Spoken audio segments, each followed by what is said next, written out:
nuances de Next. Le Next 40, comme vous ne l'avez jamais entendu, animé par Olivier Mathieu et Thomas Benzazan. Parce que vous entendrez encore trop peu de voix féminines parmi les dirigeants du Next 40, nous avons voulu avec Olivier et Thomas féminiser à notre manière ce palmarès des champions de la tech, en proposant à leurs dirigeants de mettre en lumière une femme entrepreneur qu'ils admirent. Bonjour, je suis Solène Etienne, cofondatrice de Feuille Blanche, et je vous propose de découvrir les Sistas du Next 40. Une capsule clin d'œil au collectif du même nom, porté par deux femmes entrepreneurs, Céline Lazorte et Tatiana Jama. Femme engagée, notre invitée est à la fois artiste et entrepreneur. C'est Julien Hervouette, fondateur de iAdvise, qui l'a choisi comme Sista dans son 40 nuances de Next. Et c'est avec grand plaisir que j'accueille aujourd'hui dans 40 nuances de Sista, Diariata Ndiaye, fondatrice de l'association Résonante et de l'application Appel. Bonjour Diariata. Bonjour. Alors, Diariata, avant de rentrer dans le cœur de tes aventures et de mieux te découvrir, moi j'aurais aimé savoir qui est d'après toi la plus engagée, l'artiste, l'entrepreneur ou la femme que tu es ? Je ne les dissocie pas en réalité, donc c'est la femme que je suis dans son ensemble en fait. Alors je te propose qu'on rentre dans le cœur alors. Beat over beat. Beat over beat. Diariata, est-ce que tu peux nous raconter ce qu'est Résonante et Appel ? Alors Résonance, c'est une association qui est née en 2015 après avoir travaillé plus de 10 ans sur la question des violences sexistes et sexuelles. Je me suis lancée dans la création de cette asso parce que je me suis rendu compte qu'il y avait vraiment une urgence à travailler cette thématique en direction des 15-24 ans en priorité. Et puis il était temps aussi de penser des outils concrets pour les victimes. Donc Résonante, c'est une association qui a 2 axes de travail. Une partie de prévention, de sensibilisation des 15-24 ans avec des outils adaptés, concrets, nous-mêmes, et qu'on utilise pour sensibiliser ces publics, que ça soit dans les établissements scolaires ou bien sur le net. Et puis le deuxième axe, c'est de créer des outils concrets pour les victimes de violences, et c'est dans ce cadre-là qu'on a créé la première application mobile destinée aux victimes de violences, aux témoins et aux proches de toutes ces personnes. Et tu peux nous en dire un peu plus sur cette app ? Alors l'idée de cette application, c'est de centraliser, de répondre à tous leurs besoins. Cette application permet d'enclencher des alertes lorsqu'on est en difficulté, de prévenir 3 personnes de confiance qui entendront en direct ce qui se passe et auront le suivi GPS en temps réel. Donc ces personnes de confiance, en comprenant la situation, peuvent venir en soutien à la victime, organiser les secours à sa place. Et cette alerte est automatiquement enregistrée. Elle va pouvoir être utilisée par la victime pour créer des preuves si elle souhaite déposer plainte ou simplement faire valoir ses droits. Parce que c'est souvent ce qui manque en fait, le fait qu'on ne croit pas les victimes ou qu'il leur manque des preuves. En général, quand on est victime de violence, c'est à nous de prouver qu'on est victime. Et avant même de parler de plainte ou de demander justice, on sait que beaucoup de femmes ont peur de ne pas être crues. Et d'avoir ces enregistrements vont permettre de donner un petit peu de courage et un petit peu de force en se disant bon, allez, je vais en parler, et puis si on me croit pas, j'ai aussi ces différents éléments. Donc c'est aussi avant tout pour leur donner la force de dénoncer les violences qu'elles subissent avant même de penser à la justice. Et puis justement, si elles demandent justice, qu'elles aient ces preuves, c'est quand même un avantage. Donc ça, c'est vraiment la partie alerte. Ouais. Et puis après, on a d'autres fonctionnalités qui permettent d'entrer en contact avec toutes les associations d'aide aux victimes qui sont présentes sur les différents territoires. On a référencé près de 9000 structures en France et à l'international. On a également une touche qui permet de trouver les structures physiques dans lesquelles on peut se rendre, que ce soit les hôpitaux, les gendarmeries, la police. Et l'idée, c'est de trouver des lieux physiques dans lesquels on peut être accompagné.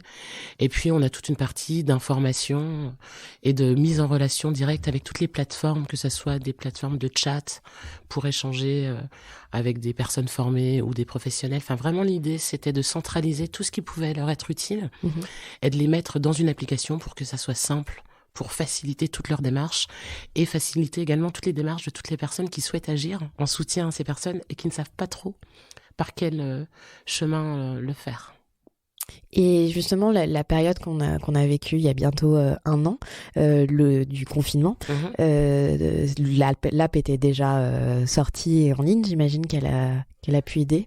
Effectivement, nous, quand on développe Appel ou quand on pense les fonctionnalités d'Appel, on se dit que cette application doit être utilisée par les femmes qui sont dans les situations les plus compliquées. On sait que celles qui sont vraiment dans les situations les plus graves n'ont même pas de téléphone. Donc on sait qu'on ne les touche pas. Et d'ailleurs, c'est un projet sur lequel on travaille actuellement pour pouvoir proposer une solution à ces femmes qui n'ont pas de téléphone. Mais vraiment, on s'est dit que cette application, elle doit pouvoir servir à toutes les femmes. Et donc, c'est la raison pour laquelle on a pensé différents modes de déclenchement. Lorsque l'alerte est déclenchée, ça ne se voit pas du tout.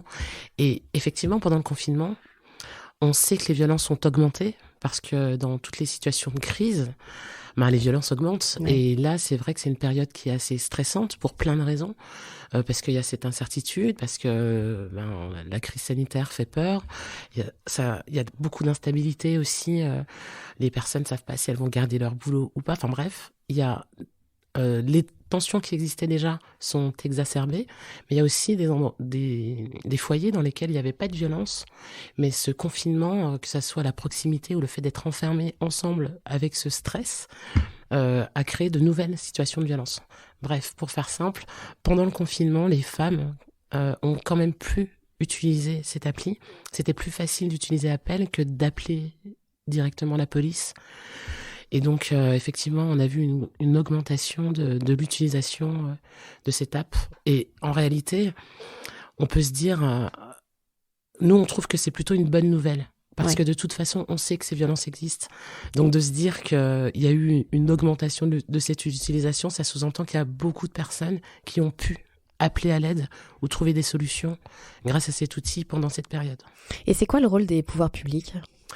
Leur rôle, c'est de s'occuper de tout ça. Ouais. Et en réalité, on sait aussi que c'est aussi par les associations comme les nôtres qui sommes sur le terrain, on a une meilleure vision peut-être de ce qui se passe ou de ce qu'il faudrait proposer. Donc, le rôle des pouvoirs publics, aujourd'hui, j'ai envie de dire que c'est de nous soutenir financièrement. Mmh. Parce qu'on sait exactement ce qu'on fait et on sait exactement ce qu'il faut faire. Et c'est juste les moyens qui manquent. Et on sait que la question des violences, c'est quand même le plus petit budget de l'État. Donc, quand on veut lutter contre un fléau, faut forcément mettre de l'argent. Un peu comme ce qui s'est passé avec la sécurité routière. C'est-à-dire que ça a été un vrai engagement fort des pouvoirs publics de faire baisser ces chiffres. Et quand les moyens sont mis... ça fonctionne, on voit les résultats, exactement. En préparant cette interview, je t'ai entendu dire que tu t'étais entourée pour développer cette app de personnes qui n'avaient pas forcément été victimes, voire des personnes peu sensibilisées à ce sujet. C'est important pour toi de sortir, entre guillemets, d'un vase clos pour penser ce produit ? Alors, effectivement, je pense que c'est important de s'entourer de toutes les bonnes volontés. Et qu'il n'y a pas besoin d'être spécialiste de la question des violences pour s'engager sur ces sujets. Et je pense qu'il faut détendre un peu les gens là-dessus. Moi, je suis convaincue que tous nos savoir-faire peuvent être mis à disposition de la lutte contre les violences. Que ça soit le graphisme, que ce soit le théâtre, que ce soit... Enfin, il y a plein de choses à faire. Et en réalité, de ne pas connaître la question des violences... ça n'empêche pas de travailler ces sujets à condition d'avoir quand même des spécialistes. Et avec Appel, finalement, c'était moi la spécialiste. Mmh. Et donc, d'avoir quelqu'un qui connaît la problématique, ça évite aussi de faire des conneries. Parce que c'est bien beau aussi de vouloir lutter contre les violences, mais c'est un sujet qui est complexe, qui demande quand même... qui est très complexe et finalement on ne peut pas laisser non plus n'importe qui faire n'importe quoi. Donc c'est juste une question d'équilibre.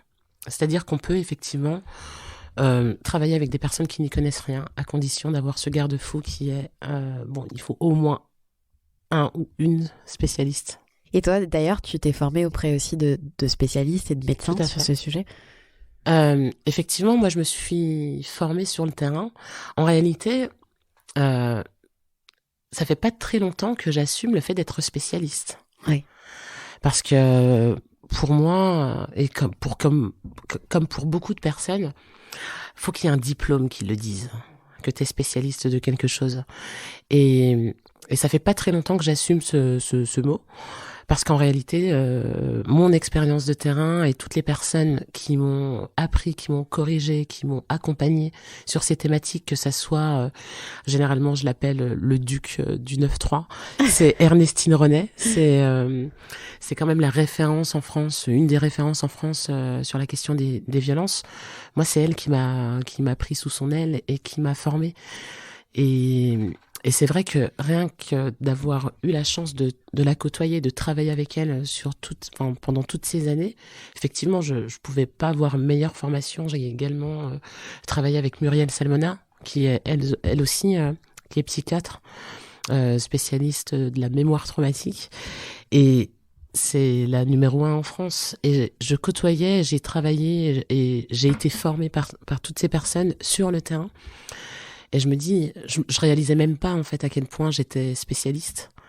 Et je doutais, j'ai beaucoup douté, même au moment de me lancer.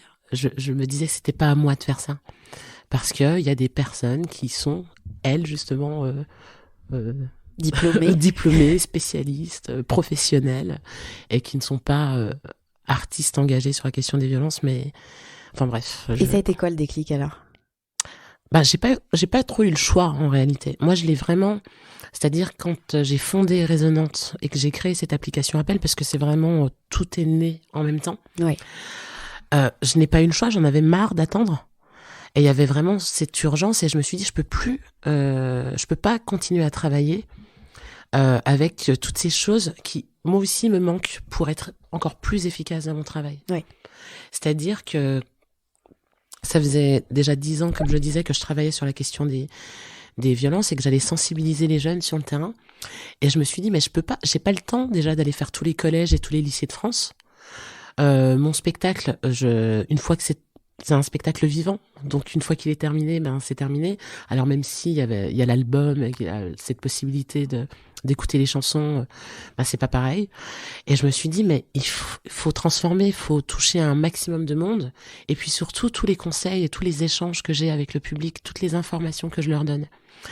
Et parmi ces informations, c'est, mais il y a telle association, il y a tel numéro, Et je me suis dit, mais ces jeunes n'ont pas le temps de tout assimiler.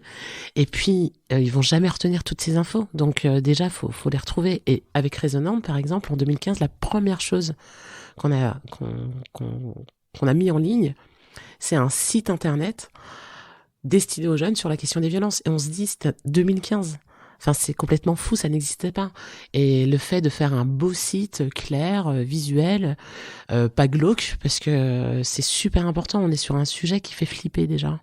Donc, il n'y a pas besoin de rajouter du gris, des larmes, des sons qui font peur. Enfin voilà. Et donc, tout ça, la première chose qu'on a faite, c'est de créer un site internet avec les définitions, les conséquences que ça a, et puis les structures qu'on peut contacter.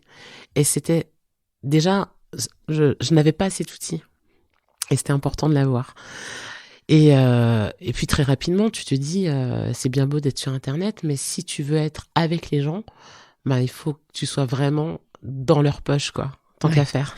Et c'est comme ça aussi qu'est venue l'idée de l'appli. Ça faisait longtemps que je me disais, mais si on pouvait leur transmettre toutes ces infos dans leur téléphone, et enfin voilà, qu'ils aient ça à portée de main, c'est quand même plus efficace, quoi. Donc en réalité, c'était vraiment, je l'ai ressenti comme une urgence, et c'est seulement après que j'ai réalisé qu'en réalité, bah, j'étais la seule à pouvoir penser ces outils-là et de cette façon-là, parce qu'on n'était pas 50 000, et puis on n'est pas 50 000 encore aujourd'hui à travailler avec ces publics. Et j'étais la plus expérimentée, en fait. Et une question qui revient souvent, qui est pourquoi avoir choisi de monter une asso plutôt qu'une entreprise ? Alors justement, pourquoi une asso ? Tout simplement parce que sur des sujets humains comme celui-ci, on ne peut pas considérer... Pour moi, l'entreprise, elle a un marché à conquérir. On est OK ? Ouais. Et pour moi, les victimes de violences, c'est pas un marché à conquérir. Et il est hors de question qu'elles s'imaginent 2 secondes qu'elles vont être considérées comme un marché. Bien sûr. Et c'est la raison pour laquelle je me suis orientée sur une association, mais une association du futur quand même. C'est-à-dire que très rapidement, je me suis dit, OK, moi j'ai la chance d'avoir fondé cette asso en 2015, et contrairement à la plupart des assos qui ont pris, mine de rien, ces habitudes d'avoir des financements publics, enfin, à un moment donné, dans l'associatif, c'était un peu la fête, quoi. Il y avait de l'argent, il y avait des financements. Et moi, dès le départ, je me suis dit, bon, OK, je veux pas dépendre des financements publics, parce que c'est juste impossible de se projeter en se disant que j'aurai peut-être des financements. C'est pas solide. Donc très rapidement, on a aussi pensé l'autofinancement de la structure. Ouais.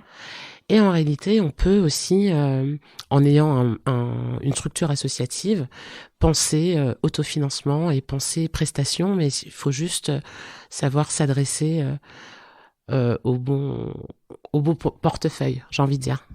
Et aucun de nos outils, tous nos outils sont disponibles gratuitement par le public.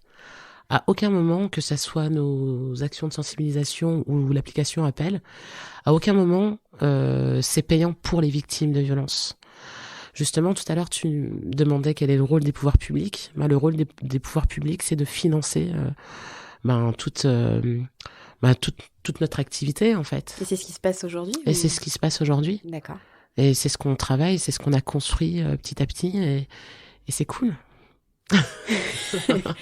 C'est quoi tes enjeux aujourd'hui avec Résonante et avec Appel ? Alors, déjà, pour être totalement honnête, quand je me suis lancée dans Appel, je ne pensais pas du tout que ça me coûterait autant d'argent de développer un tel outil. Je n'avais pas conscience de ça. Je ne savais pas que la tech, ça coûtait aussi cher. Ouais.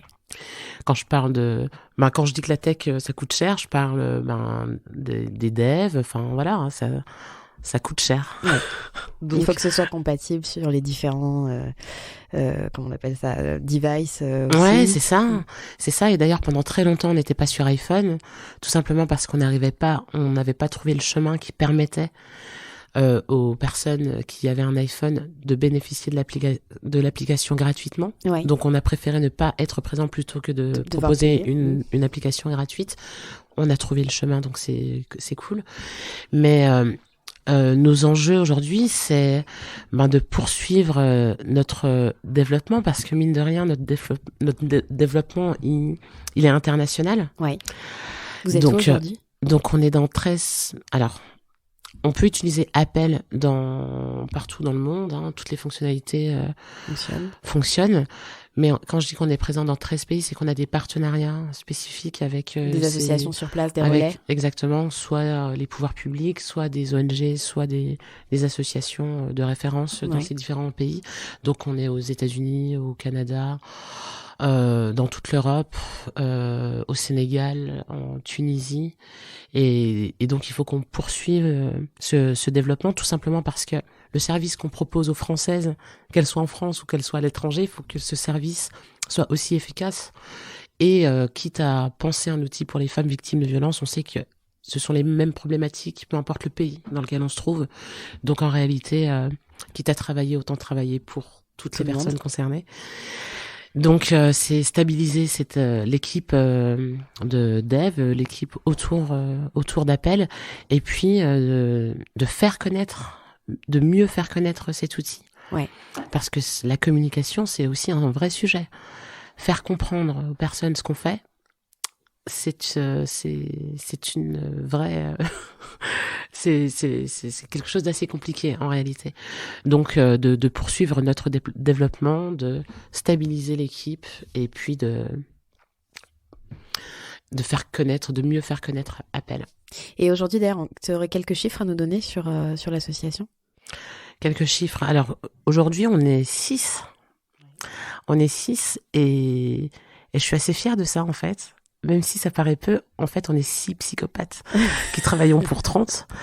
Ça, c'est l'équipe fixe, hein, l'équipe résonante, mais on s'appuie beaucoup. On a des partenaires sur lesquels on s'appuie. On a un vrai partenariat avec une start-up qui s'appelle Warimi, qui est basée sur Rennes, qui s'occupe de toute la partie techno d'alerte, qui est quand même une innovation technologique assez remarquable. Et puis, enfin voilà, on a des partenaires assez réguliers. Donc, au niveau du développement de l'application Appel, il y a une quinzaine de personnes en réalité. Je sais pas quel genre de chiffre tu veux. On est à plus de 50 000 téléchargements.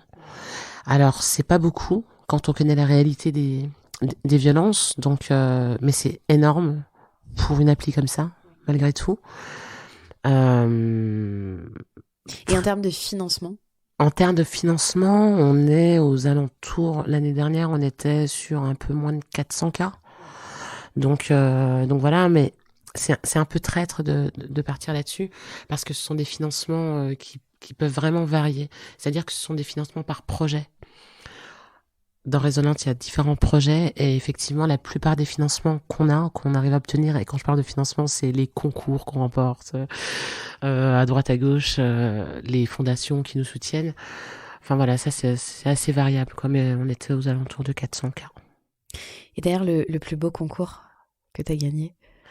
Ils sont tous beaux en réalité, parce que... non mais en réalité, ils sont tous beaux et... Ils ont tous été utiles, que ça soit même ceux que j'ai perdus d'ailleurs. Donc le tout premier concours auquel j'ai participé, c'était Femmes du Digital West, et c'est à cette occasion que j'ai rencontré Julien Hervouette, et je l'ai perdu ce concours. J'ai pas été lauréate, et donc au final c'est pas grave. Le plus beau, non, c'est pas le plus beau, le plus impressionnant, c'est celui de Las Vegas, du CES de Las Vegas, d'avoir l'Innovation Award catégorie Tech for a Better World. Excusez mon anglais pourri, ça n'a toujours pas changé. On t'a compris. Celui-là, il est vraiment incroyable. Il est incroyable parce que déjà c'était culotté de notre part de participer à ce concours avec une appli et un bracelet connecté. Surtout quand tu sais que t'as l'hélicoptère du futur, enfin t'as de la vraie deep tech, quoi, tu vois. Donc déjà c'était culotté de notre part d'y aller en tant qu'asso. Je crois qu'on est la seule asso de l'histoire du CES parce que c'est que des entreprises, et puis de le remporter, c'est incroyable, surtout quand on parle pas anglais, tu vois, c'est magnifique. Et je pense qu'au niveau du message que ça porte aussi, de se dire que effectivement tu peux travailler sur un projet qui a du sens. Ouais. Et parce qu'au départ, il a quand même fallu convaincre aussi bien les gens de la tech qu'on pouvait faire de la tech sur la thématique des violences, mais il a aussi fallu convaincre toutes les personnes qui sont spécialisées sur la question des violences que la tech était fiable. Donc on s'est quand même retrouvé à gérer un truc... D'être un peu médiateur entre ces deux mondes qui... c'est ça. Et je pense que ça a été quand même la consécration de se dire, bon, si au CES de Las Vegas, on te dit que c'est cool, tu peux me croire. Donc, c'est un bon passeport. Exactement. Diariata, on enregistre cet entretien quelques jours après la journée internationale des droits des femmes, qui est souvent réduite à la journée de la femme. On voit fleurir des prises de parole, des campagnes marketing sur le sujet. Il y a même certaines femmes qui ont dit « Moi, j'ai plus envie de communiquer là-dessus parce que c'est trop ». Qu'est-ce que ça t'inspire, toi ? Alors moi, je trouve que ça permet effectivement quand même de rappeler que des femmes existent. Donc si ça sert à ça, déjà, c'est pas mal. Mais parce effectivement, que pour toi, on l'oublie encore trop souvent. La question, c'est qu'en est-il des autres jours ? C'est surtout ça. Donc, de se dire qu'on a un jour, je pense que ça permet aussi juste de se poser la question. De se dire, et les autres jours, alors, qu'est-ce qui se passe ? Donc, c'est cool, c'est très bien. Et puis, moi, j'ai pas l'habitude de cracher sur la soupe. Je trouve qu'il y a toujours quelque chose de positif à prendre, même si c'est pas... même si on peut mieux faire en réalité, je trouve que c'est déjà pas mal et on va pas s'en contenter, mais on va rester sur le positif. Et en même temps, l'idée, c'est pas que les entreprises fassent du féminisme washing ou voilà. Et en réalité, j'ai l'impression que même si on voit bien que le 8 mars, tout le monde fait quelque chose, j'ai l'impression qu'ils réfléchissent un peu plus à ce qu'ils font. Mais il y a encore du chemin, et c'est un peu le discours qu'on porte avec Flora Gebali, qui est la fondatrice de Coalition. Oui, avec qui tu viens de publier c'est ça, une lettre ouverte. C'est ça, tout à fait. Et effectivement, on se dit qu'en réalité, les entreprises ont un vrai rôle à jouer, et qu'il faut aussi leur rappeler qu'ils ont ce rôle, et qu'il y a des choses assez simples à faire au sein de l'entreprise.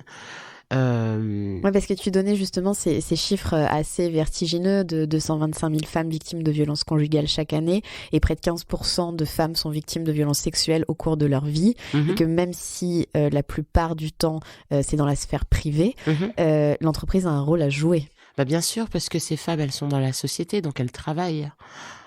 Certaines, en tout cas, certaines d'entre elles travaillent, et si si elles sont victimes de violences dans leur foyer, le seul endroit où elles se sentent bien, ou même où elles peuvent être protégées, c'est aussi à l'entreprise, dans l'entreprise.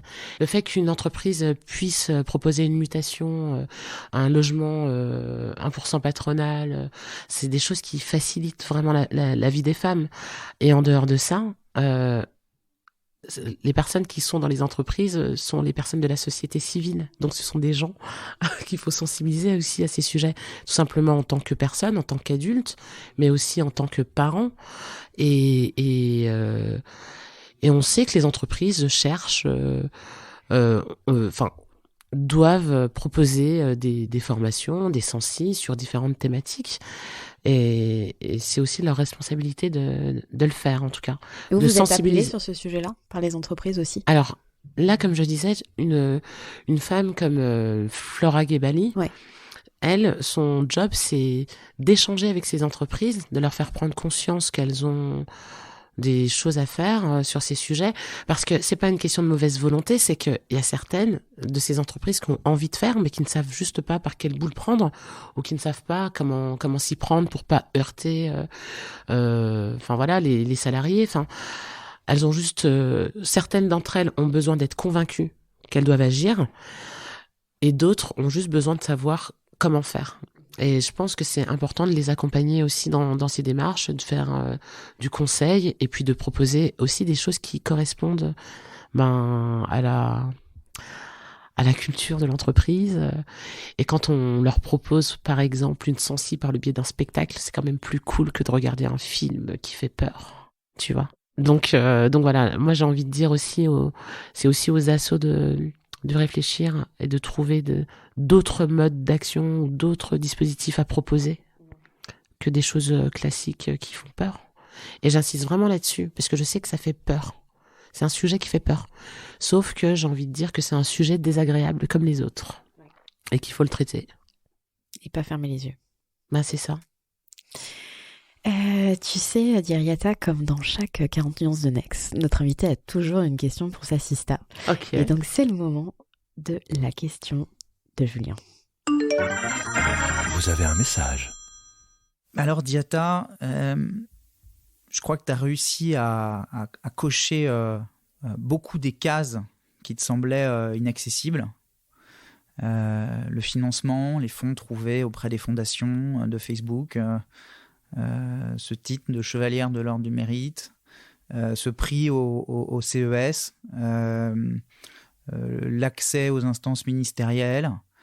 Aujourd'hui, tu disposes des moyens pour pouvoir défendre cette cause qui t'est chère. Jusqu'où tu vas aller? C'est quoi la prochaine étape pour toi? Quel est le prochain sujet? Est-ce que c'est à toi de le porter? Est-ce que tu veux le confier à d'autres? Quel est ton futur? Waouh. Vous avez 3 heures. Avant de répondre à cette question, je vais commencer par remercier Julien. Tout simplement parce que, comme je le disais, je l'ai rencontré lors de ma participation à mon premier concours. C'est la première fois que je présentais appel à un jury.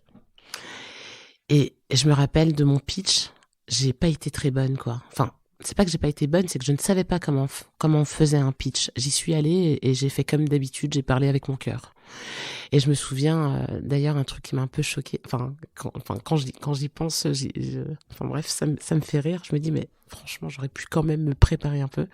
C'est qu'on m'a demandé mes slides et je n'avais pas de slides. Et au lieu de dire je n'ai pas de slides, j'y ai pas pensé. J'ai dit écoutez, c'est moi le slide. Et je me dis mais c'est complètement. Enfin quand j'y pense, je me dis mais c'est. C'est un super sens de la répartie. Oui, mais c'est parce que je n'avais pas le choix. Et en même temps, pour de vrai, enfin, quand je dis c'est moi le slide, c'est en réalité, je sais. C'est en partie vrai. Voilà, je vais vous raconter ce que je fais. Je sais ce que je fais. Et bref, et il fallait une fois qu'on était sélectionné, le jury avait la possibilité de choisir un poulain. Et Julien m'a choisi. Et rien que ça, j'ai trouvé ça génial. Je me suis dit waouh. Il m'a choisi, c'est qu'il croit en mon projet.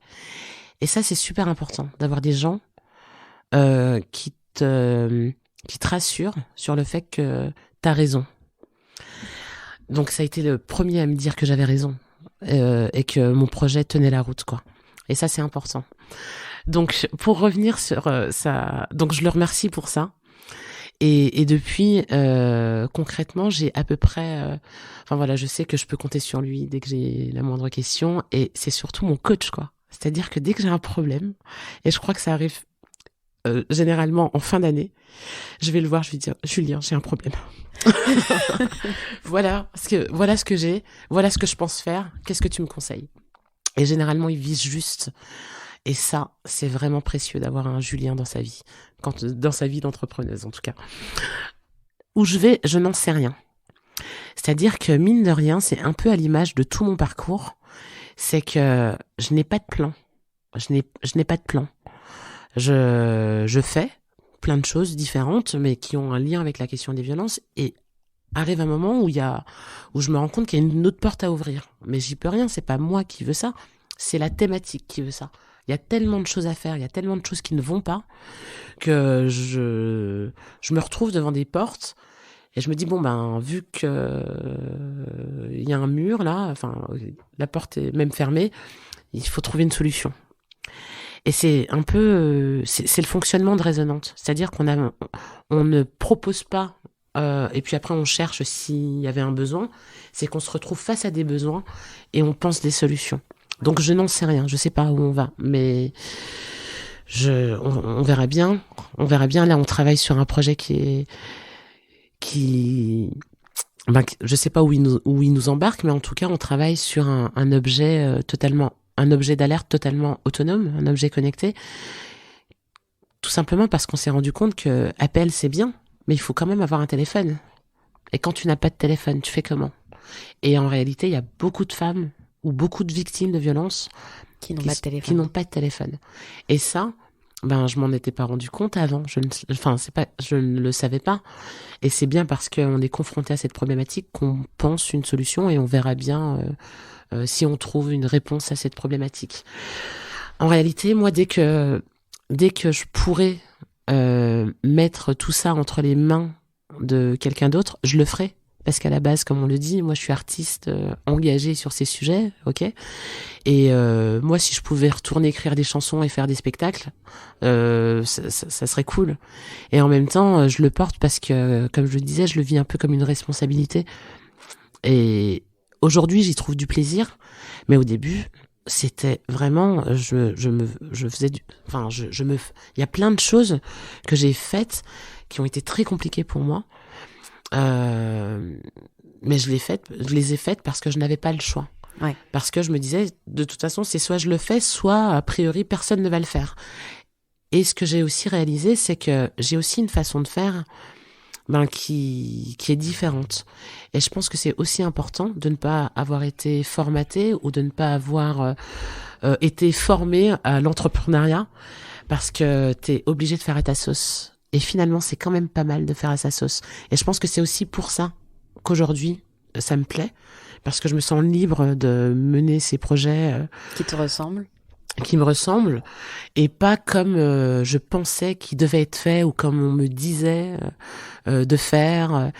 Et ça a été super dur au début. C'est-à-dire que je rencontrais que des personnes qui me disaient c'est pas comme ça qu'on fait. Et moi, j'avais pas besoin de ça, déjà. C'était déjà, enfin voilà. Déjà, j'avais envie de dire, bon, je le fais déjà, donc laisse-moi tranquille. Mais et ça, c'est super dur, hein, parce que t'as pas trop confiance. Tu dois déjà te motiver à faire un truc et t'as plein de personnes qui te disent, ben, c'est pas comme ça. C'est comme ça qu'on fait un pitch. C'est comme ça qu'on... Et tous ces codes, en fait. Bah ouais, tous ces codes dans lesquels je me retrouvais pas, qui sont très compliqués quand t'as pas été formé. Et puis, en vrai, tu rencontres aussi plein de porteurs de projets qui sont épuisants. Enfin, donc t'as ça. Et puis après, à côté de ça, t'as plein de personnes qui voient ton projet, qui voient le potentiel de ton projet, qui ont été formés, eux, pour mener des projets et qui vont tenter soit de te le reprendre, soit j'ai découvert la concurrence aussi, tu vois. Ça, c'est un truc que je ne connaissais pas. Et ça, c'est quand même assez rude, je trouve. Ouais. Donc voilà. Donc, j'ai fait une réponse un peu à rallonge, mais la question était passionnante. Je ne sais pas où je vais, mais tant qu'il y aura besoin, je pense que j'irai, tout simplement parce que... C'est quelque chose que tu ressens profondément. Non, je le ressens pas, c'est-à-dire que je le vis. Tu le vis, oui. Ben, quand tu connais une situation, en gros, j'en sais trop. J'en sais trop pour ne rien faire. Et je pense que je dormirais mal si je faisais semblant de pas savoir. Donc c'est ce qui me pousse et c'est ce qui m'anime et voilà. Donc quand je dis je n'ai pas le choix, on me met pas le couteau sous la gorge. Et j'utilise cette expression qui est super violente, mais c'est pas comme ça que je le vis. Mais en tout cas, je le ressens comme ça. J'en sais trop pour ne rien faire, mais dès que j'ai l'occasion de transmettre, de remettre ça entre les mains d'autres personnes, je le ferai avec grand plaisir. J'ai une dernière question avant qu'on passe à la rubrique suivante. On a un autre podcast qui s'appelle Philosophie, où on donne la parole aux enfants et aux ados sur leur rapport au digital. Et on a récemment interviewé un frère et une sœur. Alia, elle a 13 ans, elle a été victime de harcèlement scolaire. Elle est en train de monter une app pour dénoncer ce harcèlement. Et Abdallah, son frère, l'aide. Et Abdallah, lui, il voit les réseaux sociaux comme une porte ouverte sur le monde. Et il pense que la parole des enfants vaut celle des adultes. Mais il a raison. Ouais, il a grave raison. Et du coup, Abdallah, quand je lui ai dit qu'on te recevait aujourd'hui, je lui ai dit, est-ce que toi, tu aurais une question à lui poser? Et il m'a dit oui. Est-ce que tu pourrais lui demander quand elle pense qu'elle aura réussi sa mission? Ah, quelle question. C'est une vraie question d'enfant, j'adore. Parce que... Alors, c'est très compliqué comme question. En réalité, moi, je pense que j'ai déjà réussi ma mission, tu vois. Parce que j'ai osé proposer quelque chose qui n'existait pas et que c'est utilisé tous les jours. Donc pour moi, j'ai déjà réussi ma mission. C'est-à-dire qu'il y a des personnes qui découvrent... il y a d'un côté, avec toutes les actions de Censi, des personnes qui parlent pour la première fois des violences qu'elles subissent. Et ça, c'est déjà trop bien. Parce qu'on me demande souvent, mais comment tu fais pour travailler sur cette thématique? Ça doit être dur. Mais moi, quand j'entends un témoignage, je me dis, ah, ça y est. Tu l'as dit, t'en as parlé, t'es pas toute seule ou t'es pas tout seul. Et ça, je trouve que c'est incroyable à vivre aussi. Et puis de l'autre côté, j'ai cette appli qui est utilisée tous les jours, avec des alertes qui sont données tous les jours, des appels vers les secours qui sont faits tous les jours, des recherches d'informations. Donc j'ai déjà réussi ma mission très chère.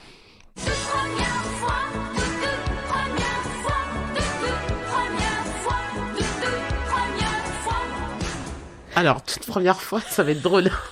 On va parler de tes premières fois, comme tu l'auras compris avec ce jingle. Ton premier gros dilemme avec Résonante. Mon premier gros dilemme, justement, c'était en 2018, en fin 2018. je ne savais pas du tout comment j'allais poursuivre Appel. Parce que pendant entre 2015 et 2018, on a beaucoup fait appel à du mécénat de compétences. Et là, je sentais que ça n'avançait pas assez vite, parce que le mécénat de compétences, c'est super précieux. Mais tu dépends quand même du temps disponible de ces personnes qui ont un job. Donc voilà, et ça n'allait pas assez vite. Et donc je me suis dit, mais là, je dois passer à un niveau supérieur avec Appel. Je me suis retrouvée à me dire, j'ai besoin de beaucoup d'argent, parce qu'il faut que je puisse embaucher une équipe et ne plus être dépendante uniquement du mécénat de compétences. Et c'est là que je me suis dit, est-ce que je transforme Résonante en entreprise? Tout simplement parce que j'ai rencontré tellement d'investisseurs qui me disaient, nous, on te suit, on est prêts. Enfin, voilà. Et je me suis dit, mais j'ai pas envie de faire ça, mais j'ai besoin d'argent. Et justement, je suis allée voir Julien. Je lui ai dit, mais Julien, comment je fais? Bref. Et finalement, j'ai pas eu à faire ce choix. J'ai pu poursuivre sur un modèle associatif, tout simplement parce que 2019, c'est l'année des prix.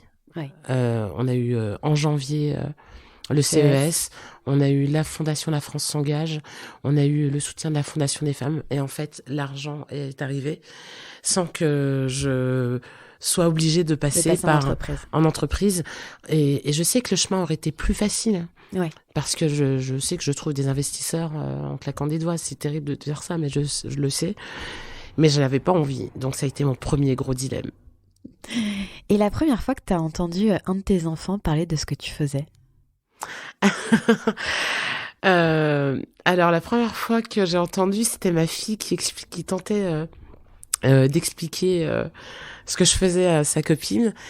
Et elle lui dit, tu sais ce que c'est les violences faites aux femmes? Et donc sa copine dit oui. Elle fait, c'est ma maman qui fait ça. J'ai fait non, pas tout à fait. Donc je lui ai expliqué, et c'est vrai que là pour le coup, mes enfants sont plus grands, savent exactement ce que je fais. J'ai mon aîné qui est déjà venu voir un spectacle, qui a compris Appel, qui m'entend parler d'Appel tout le temps. Et c'est cool parce que je vois que on a les enfants qu'on mérite aussi. Et elle est déjà super engagée. Mes deux petits sont un peu, petits, ont 6 et 7 ans, donc ils sont un peu jeunes. Mais en tout cas, celle qui a 10 ans, je pense qu'elle sera engagée sur des sujets. Alors, je ne sais pas lesquels, mais voilà. Elle est assez fière de sa maman et c'est trop bien. Elle peut. Allez, relaxez-vous. Et maintenant, on parle de vous? Dis-moi, elle était comment, Diriata, petite? Alors, j'étais comment? J'étais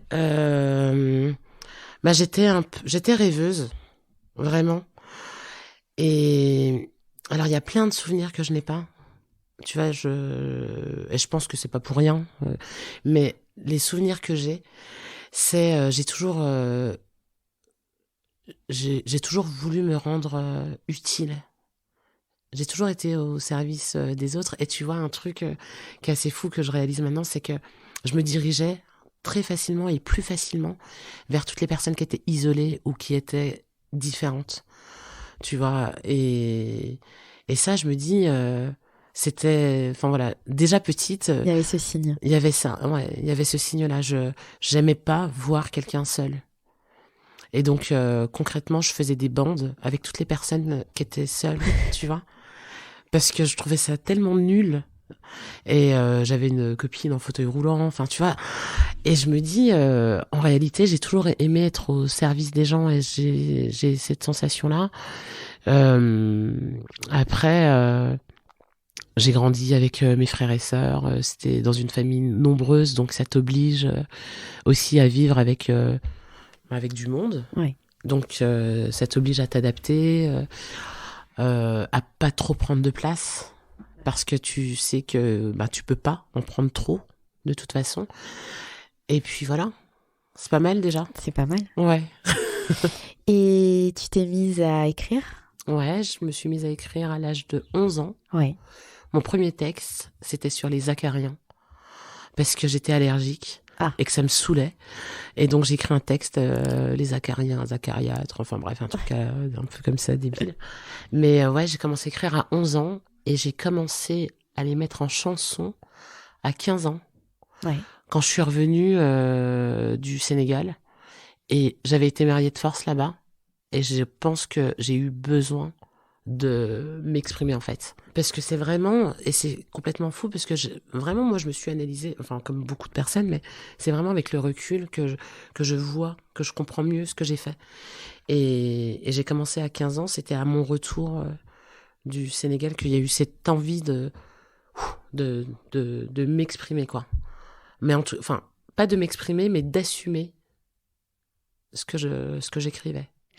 Et tu nous as parlé de Julien tout à l'heure. Ouais. Est-ce qu'il y a d'autres gens que tu as rencontrés et qui ont eu un impact dans ta vie et qui font que tu es la femme que tu es devenue aujourd'hui? Bien sûr, mais il y a tellement de gens. Il y a tellement de gens. En fait, moi, j'ai l'impression que toutes les personnes que j'ai rencontrées, c'était... Enfin, avec le recul, je me dis c'était tellement logique que je rencontre toutes ces personnes. Enfin, tu vois, c'est bizarre, mais je te donne une anecdote. Donc, quand j'avais 15 ans, je découvre l'album d'une artiste qui s'appelle Bams. Son album, c'était Vivre ou mourir. Et vraiment, c'est cette femme, cette artiste. Et c'est pas pour rien aussi que moi aussi, je suis devenue cette artiste qui est convaincue d'avoir une responsabilité avec son public, tu vois. C'est que j'ai écouté ses paroles, les paroles de son album, du début à la fin, j'ai l'impression qu'elle me parlait. Et quand je dis sa chanson Non m'a fait dire non à tout ce que je voulais pas, c'est vrai. Je me suis construite avec cette artiste. Et vraiment, elle m'a donné le courage de dire non et de me barrer, de refuser les choses. Et donc bref, je me retrouve en région parisienne et tout. Je suis avec une de mes frangines, je suis dans le métro. Je marche. Non, je suis dans le RER. Le RER ne part pas. On se dit, bon, il y en a marre, on va prendre le métro. Et sur le chemin, il y a une jeune femme qui distribue des flyers. Et elle vient vers nous, elle dit, je suis sûre que vous allez kiffer ce que je fais, je m'appelle Bams. Et je fais, non mais juste, attends. Et donc là, je bloque et je lui sors son couplet, tu vois. Je lui dis, mais tu te rends même pas compte de l'impact que tu as eu dans ma vie. Et cette femme-là, elle est venue vers nous. On était dans le métro à Paris. Il y a des millions de personnes qui passent par là. Tu te dis, c'est juste improbable. Et ça, c'est une rencontre, mais qui change tout. Parce que bref, elle nous fait écouter son deuxième album, elle me présente un premier, son producteur, qui nous fait sortir 3 titres. Enfin, tu vois, une histoire incroyable et extraordinaire. Et souvent, je dis, j'ai une vie de mytho. Parce que, tu vois, c'est le genre d'anecdote que tu racontes et tu te dis, c'est complètement fou, quoi. Ouais. Et j'ai l'impression qu'il y a beaucoup de personnes que j'ai rencontrées sans trop savoir. Alors, il y a quand je les ai rencontrées, je me suis dit, c'est juste normal qu'on se rencontre parce qu'il y avait déjà une connexion qui était, qui était assez dingue. Et puis après, je me dis, on rencontre, les personnes qu'on rencontre, on les rencontre jamais par hasard. C'est aussi parce que on les cherche, ou si on se retrouve au même endroit, c'est qu'on y fait peut-être les mêmes choses. Enfin. Donc voilà, si j'avais une personne à citer, ça serait Bams. Et puis après, je vais pas rentrer trop dans ma vie perso, mais mon mari, tout simplement, enfin mon mec, quoi. Je suis quand même contente de l'avoir rencontré, tu vois. Bah oui, j'imagine. C'est important. Et puis c'est un vrai soutien aussi dans tous les projets. Ouais, que bien tu sûr. mènes. Et puis de toute façon, tu ne peux pas faire tout ce que je fais sans allier. Oui. Et surtout quand tu as 3 enfants. Oui.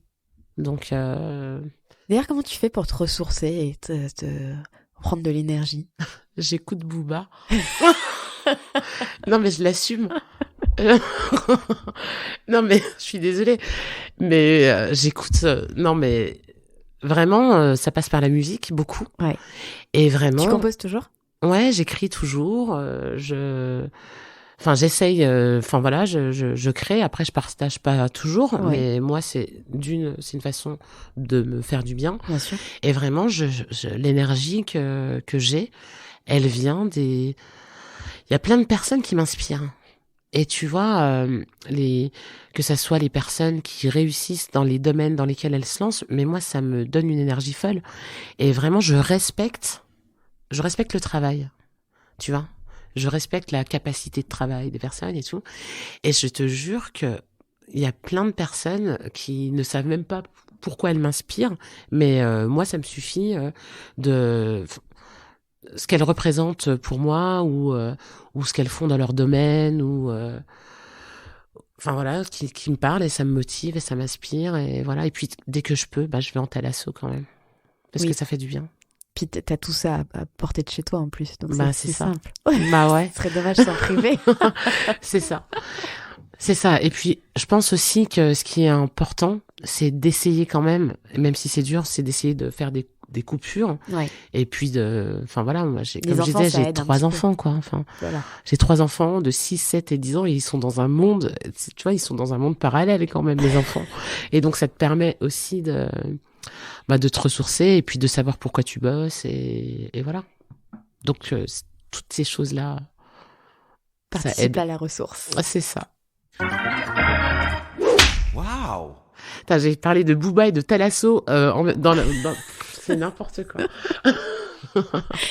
C'est quoi la plus grosse claque que tu as prise? Alors justement, la plus grosse claque que j'ai prise, c'est de découvrir que dans le monde associatif, et même sur la thématique des violences, il y a des choses pas très sympathiques, quoi. Il y a aussi de la concurrence, il y a aussi des personnes qui essayent d'invisibiliser ton travail parce que c'est comme dans tous les domaines, tu peux déranger quand tu innoves ou quand tu fais les choses différemment. Et ça a été une claque très dure à vivre parce que je le savais pas. J'étais un peu dans mon monde de bisounours, à me dire tout le monde est engagé, on lutte tous et toutes pour le bien des personnes. Et tu te rends compte que ce n'est pas tout le temps le cas. Et ça, c'est une vraie claque. Et comment tu réagis face à ça, du coup? J'ai confiance. En réalité, quand t'es un usurpateur, ça se sait à un moment donné, ça se voit. Donc, je laisse le temps faire. Et voilà, et je pense que... Et tu te concentres, toi, sur tes projets. C'est ça, c'est que ça demande déjà tellement d'énergie. Et que déjà, d'une, j'ai pas le temps de gérer tout ça. Et j'essaye en tout cas non, c'est pas ça, c'est en restant concentré sur ses objectifs, on se dit à un moment donné, de toute façon, t'es démasqué. Donc le temps fait les choses. Et c'est ce qui se passe, donc j'ai confiance. On arrive presque à la fin.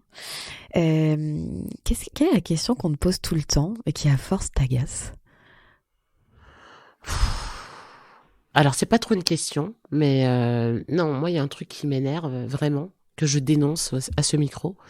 C'est faites l'effort de prononcer correctement mon prénom et mon nom de famille, parce que je le vis vraiment comme un manque de respect. Ouais.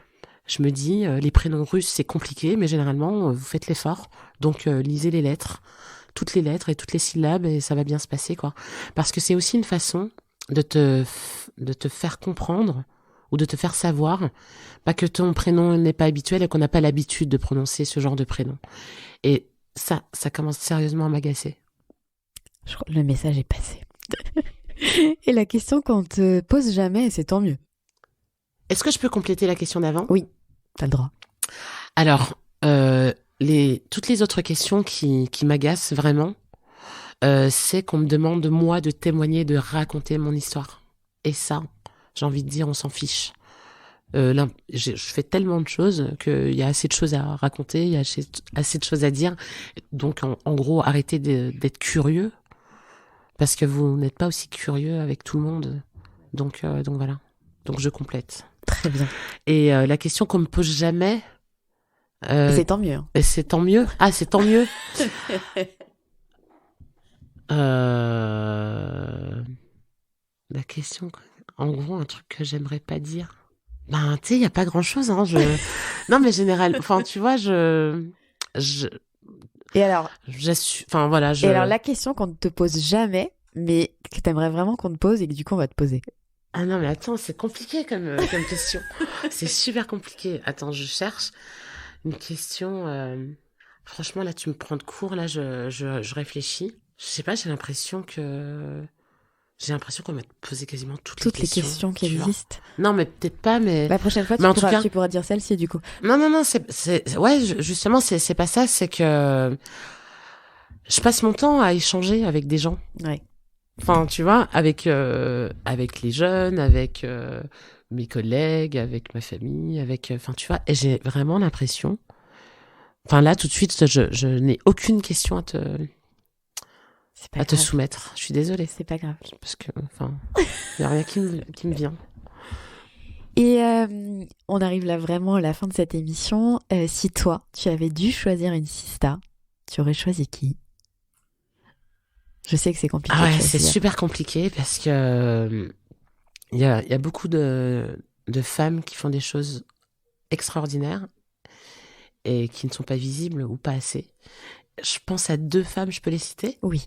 Je pense à Mélanie Perron, qui a créé une entreprise qui s'appelle Bliss. Elle fait de la réalité virtuelle pour les personnes malades. Ouais. Et en gros, avec sa solution Bliss, elle arrive à réduire la douleur des patients sans qu'on leur injecte des doses, des calmants, quoi. Et je trouve ça extraordinaire. Ouais. Il y a même des camions de pompiers qui utilisent son masque et je trouve ça top. Et puis je pense à Atina Marmora, qui est la fondatrice d'une asso qui s'appelle Révèle. Elle propose des parcours à des jeunes femmes issues des quartiers populaires pour leur permettre de rêver plus loin et de se projeter dans différentes carrières professionnelles, parce qu'effectivement on sait que on a besoin d'être inspiré, on a besoin de voir autour de soi différents métiers, différentes personnes qui nous ressemblent, qui font des choses extraordinaires, et tout le monde n'a pas ces exemples ou ces représentations autour de soi, et leur permettre de rêver plus loin et de permettre des déclics à toutes ces femmes. Je trouve ça extraordinaire. Donc, je pense à Mélanie Perron et à Atina Marmora. Merci 1000 fois pour cet échange. Merci à toi. Et je te dis à très bientôt. Merci beaucoup. 40 nuances de Next. Le Next 40, comme vous ne l'avez jamais entendu, animé par Olivier Mathieu et Thomas Benzazon. Parce que vous entendrez encore trop peu de voix féminines parmi les dirigeants du Next 40, nous avons voulu avec Olivier et Thomas féminiser à notre manière ce palmarès des champions de la tech, en proposant à leurs dirigeants de mettre en lumière une femme entrepreneur qu'ils admirent. Bonjour, je suis Solène Etienne, cofondatrice de Feuille Blanche, et je vous propose de découvrir les sistas du Next 40. Une capsule clin d'œil au collectif du même nom, porté par 2 femmes entrepreneurs, Céline Lazorte et Tatiana Jama.